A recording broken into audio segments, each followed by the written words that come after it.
প্রৌঢ়াকে ধাক্কা মেরে সোনার চেন ছিনতাই। 24 ঘন্টা আগে সোনার চেন উদ্ধার, গ্রেফতার হলো 3 জন অভিযুক্ত।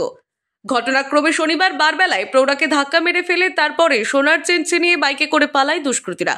এমনই চাঞ্চল্যকর ঘটনার কয়েক ঘন্টার মধ্যেই পুলিশি তৎপরতায় গ্রেফতার হলো দুষ্কৃতীরা। উদ্ধার চুরি যাওয়া সোনার চেনও। রবিবার ধৃতদের পুলিশি হেফাজতে চেয়ে দুর্গাপুর মহকুমা আদালতে পেশ করা হলো। জানা গেছে, দুর্গাপুরের 43 নম্বর ওয়ার্ডের ঋষি অরবিন্দ পল্লীতে শোভারানী মুখোপাধ্যায় নামে এক প্রৌঢ় পথসারমেয়কে খাবার দিচ্ছিলেন। তখনই বাইকে করে 3 জন দুষ্কৃতী আসে। বাইক থেকে নেমে এক দুষ্কৃতী শোভারানী দেবীকে ধাক্কা মারে। এতে রাস্তার ওপর মুখ থুবড়ে পড়েন তিনি চিৎকার করতেই তার গলায় থাকা 1 ভরির সোনার চেন নিয়ে চম্পট দেয় দুষ্কৃতীরা।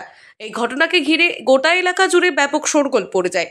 খবর দেওয়া হয় কোকোভেন থানার পুলিশকে।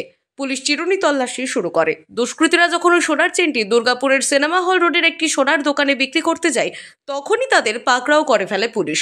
গ্রেফতার করা হয় সুভাষপল্লী সংলগ্ন রাহুলপল্লীর শিবপ্রসাদ, আদিত্য মণ্ডল ও ঈশ্বরাম নামের 3 দুষ্কৃতীকে।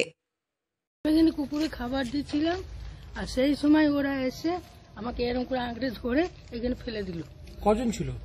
2 জন ওইখানে গাড়িতে বসেছিল, আর একজন হেঁটে আসছে। আমি জানছি ও বোধহয় গাড়িতে চাপবে, আমি তাকিয়ে আছি। আমি তো জানি না যে আমাকে এই করবে। কটার সময় ঘটনাটা ঘটেছে? 3টের সময়। নিয়ে আপনার কি করলো? গলার থেকে কি ছিঁড়ে নিল? এটাকে ছিঁড়ে দেখো কি ছিল গলায়? কি ছিল? একটা চেন ছিল। সোনা?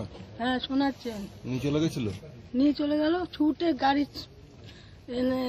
ফোর্সে গাড়ি চালিয়ে দিয়ে চলে গেল। কোথায় কোথায় লেগেছে আপনার? এই যে পাটা নিয়ে খুব কষ্ট। গলা ঠিক আছে ওটা ছিল। আপনি কি পড়ে গেছিলেন? ঠিক আছে। এইখানে ফেলে দিয়েছিল। আপনাকে ফেলে দিয়েছিল? এরকম করে আগে পড়ে না, এখানে ফেলে দিয়েছিল। এখন পেয়েছেন ফিরে? পেয়েছি, ইয়েতে আছে থানায়।